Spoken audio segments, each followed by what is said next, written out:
Hello everyone, welcome to my channel, the DIY Crafty Muse. If you're new here, please hit that subscribe button. It really helps me out and it also helps make sure you see new videos. If you're not new, welcome back and let's get started.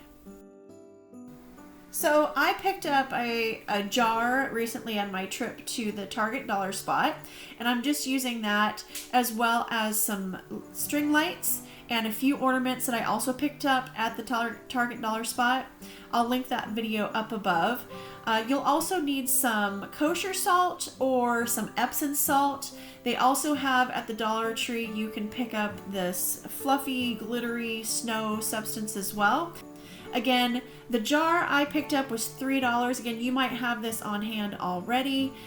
Some twinkle lights. Again, you can get this at the Dollar Tree. You might even have some of these on hand as well. A couple ornaments and either some baker's string or some twine. You'll want to start by pouring a little bit of that kosher salt, Epsom salt, whatever you're using, into the jar so you can set some of your objects. Once you've got that base, I use my twinkle lights since I'm using a little tree, I'm using a house shape here. I wrapped my twinkle lights around that too, as well as burying some of those twinkle lights in the salt. And since I'm going to be using 2 ornaments, I couldn't fit that sled on the inside. I'm actually going to use that sled on the outside and hide the little on and off switch underneath that. So I just used a little bit of hot glue. Now I'm going to use a little bit of that baker's twine so I can wrap that around to just add that little extra element. Again, you can use regular twine, any color. The one I'm using, I'll link in the description box below.